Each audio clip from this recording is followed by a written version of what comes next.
are some spirits that are just very mischievous. Mm-hmm. You know, it doesn't necessarily make them bad or anything. They No, just, yeah. I mean, think of it. If you're a prankster in life, Yep. what are you going to be in death?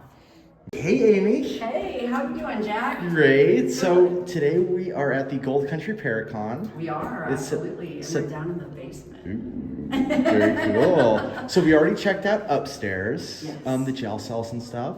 Did you love them? They're very cool. Yeah.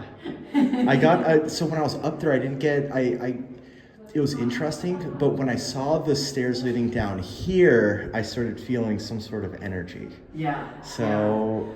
The jail cell spirits, from my experience, Uh-huh. are kind of partiers. They come awake sort of like around sundown or so, and then the energy kind of spikes as the night goes on. The energy down here, I have yet to find a time of day that it is not active.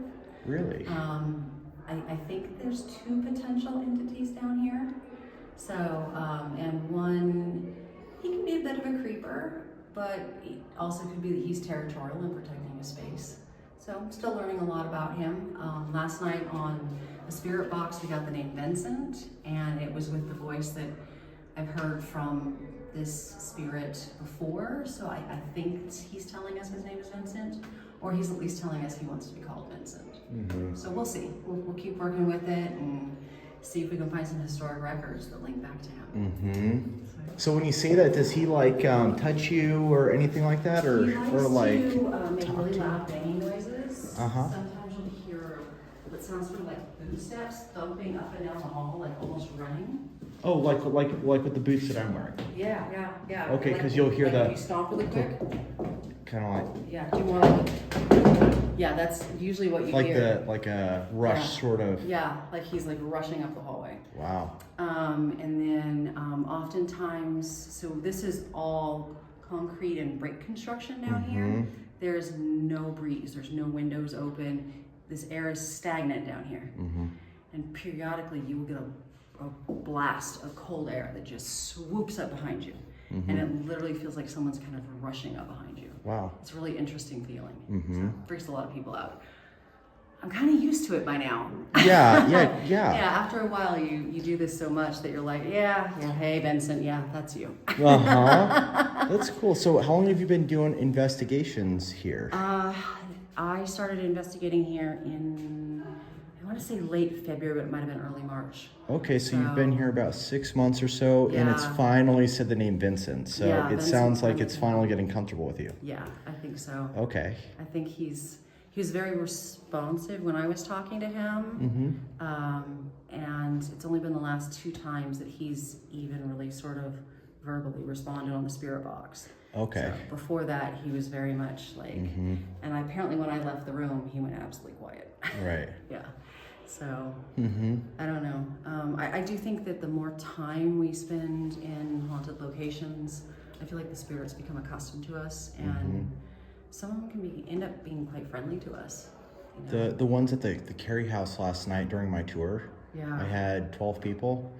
It was incredibly active, and I was Yeah. showing them, and there was this little 12-year-old, and she's kind of looking at the little lantern that I was using that I still use. So thanks for letting me use it still. You can have it back whenever. It's Elsie's. But I set it down, and the little girl's looking, and like she wasn't even touching it, and it went off right in her face to scare her. Yeah. And I was like, listen, this isn't, like, and I was showing them about it, and I'm like, this is genuine. And as we were there about 15 minutes in, like it was more and more apparent. Amazing. And because the spirits, just like with getting comfortable. And especially when people walk into the lobby, because you were there when we were doing it a couple months or so ago. Yeah. And then, it's like somebody would walk in and would like greet them. Well, somebody once said that it's, because one of the big questions is, what is spiritual energy and how can it communicate? There's theories that it's a level of consciousness that survives outside of a body. As humans, we like to call that a soul. But there's some sort of consciousness that doesn't seem to need a human brain to communicate. It kind of makes me think of like crude example, but like zombies, where it's like the consciousness is gone, but that primal instinct is still there. Yeah, it's kind of like the exact opposite of that. So it could be to where it's like you know, let's say just because we don't know, it's like a dog trying to understand time is the way that I like to see it. Is it's like I understand that it clicks, but I don't understand what that means to me.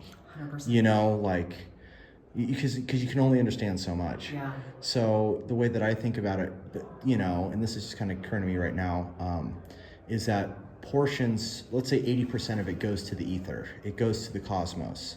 100%. But then 20% of it, whether that's, you know, regret or envy or, you know, greed, whatever, Yeah. you know, even happiness, just saying I'm having so much fun, you know, having that mischievous part of you staying, Yeah. but then the rest of you going, and that's what that is. Absolutely. And then other times it's actually all of it. Yeah. And there are some spirits that are just very mischievous. Mm-hmm. You know, it doesn't necessarily make them bad or anything. They No, just, yeah. I mean, think of it. If you're a prankster in life, Yep. what are you going to be in death? Mm-hmm.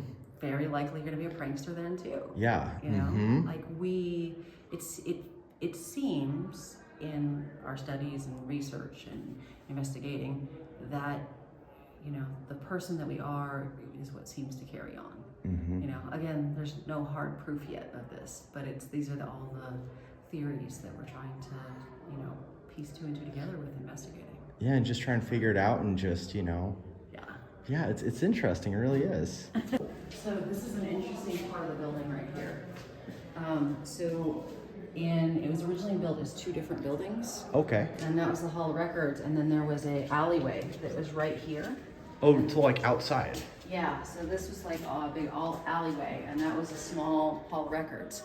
And so this was created as like a area for the prisoners to come out and get sunshine and exercise and that sort of thing. So it's just a little courtyard. Yeah. Okay. And so we have a photograph from the 1920s where the courtyard is enclosed. And up until I've seen that photograph, everything pointed to it was enclosed in 1939 remodel of the building. But it looks like the alleyway was enclosed sooner, and we're trying to figure out like when exactly that was enclosed. But yeah. So there was the overhang of the actual courthouse, and then all they did was they just sealed it in, so they would go outside Exactly. and still get fresh air, some sunlight to an extent, Exactly. you know. And when you were in the jail cell, did you see how there was the two jail cells on the far side that had like the rounded curved walls? Mm-hmm. And then there were the two... That felt very isolating, the one down the hallway. That one felt Right. really isolated. Yeah, we get a lot of great activity in that one. Wow, okay. And then there's the two cell-like blocks on the other side. So we refer to those, and I Yeah. use new as a term, but when we talk new, we're talking 1939 remodel. So the original cell blocks, the rounded ones, those date back to when the building was created in 1864. Whoa. The new ones are from 1939. So yeah, so what they did is they, you know, built this platform over the top of the Hall of Records, over the top of the hallway, and we're basically standing right beneath where the solitary confinement cells are. Right. Yeah. It's little broom closets. Yeah. Yeah. No windows, no nothing. It's exactly. The owners of the building are doing a great job renovating. you know. Oh yes. Oh, I know. They just got power on shortly ago.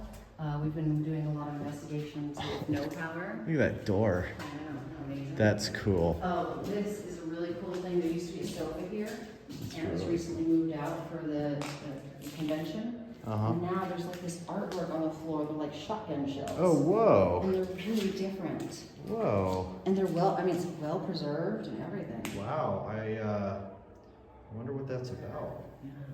There's 4 of them. Yeah, I want to do some research to find out if it's just random graffiti. If it is, they're like well preserved. Wow. What's this right here? So this was the Hall of Records. Oh, right in here. Okay. Yeah. So on this side. This kind of looks like this might have been intake. I know that's probably not true. Because Maybe you it bring them in the was. back. This is intake. Yeah. This was put in at another time. Because And you can see the hinges right here. Maybe. Yeah. Well, so the police precinct would have been upstairs in the holding cell, but this likely could have been for like, you know, the paddy wagon if they had like a SWAT kind of situation where they bring in multiple people. Yeah, yeah. It could have been for like the scarier criminals. You know, maybe it was just the drunk tank upstairs, and this is like, you know, for hardened again, more mysteries to solve. Yeah. Yeah, it's on my list of things to do, which is the existing pastoral courthouse. Oh, and this just loops around. Yeah. The boiler room. Ooh. Yeah, it is unfortunately locked for the convention, just because that's where all the power source for everything is. No, that's fine. Yeah, but we do get some activity down here. What's down that way?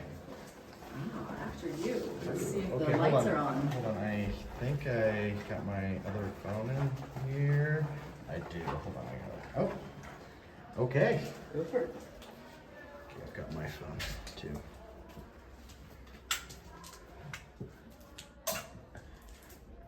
No, power's out.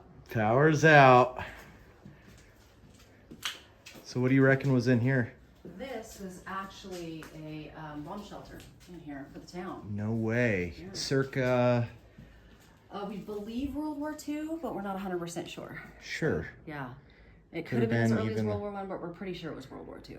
Okay. So. I mean, there was the Cuban Missile Crisis. I mean, Yeah.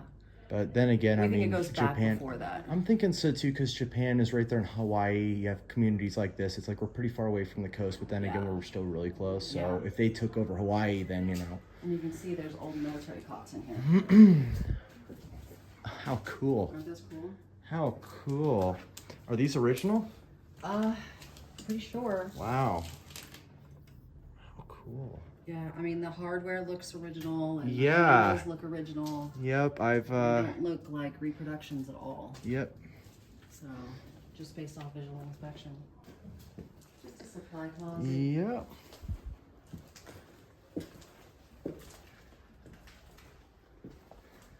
This building kind of keeps going, you know? It does. And then the original foundation here, it looks like.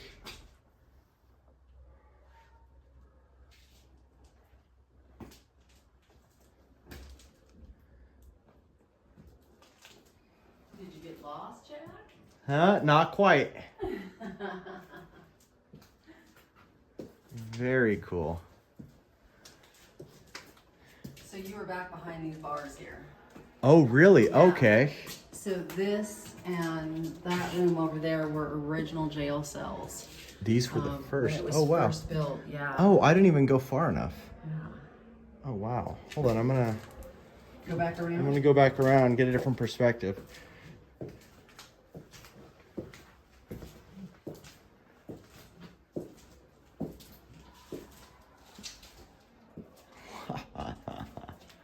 So cool. Isn't that cool? Wow. I know. Man, oh man.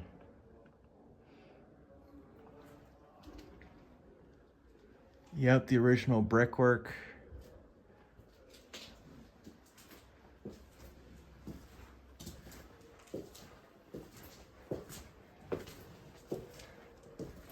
This is stellar. Yeah, it's pretty great. So, and this Look is at my these. favorite room in the whole building. Oh, these are so cool, these old school hinges. Yeah, show me. So it is now sort of a storage closet for old artifacts from the building. And this is your favorite room? It's my favorite room.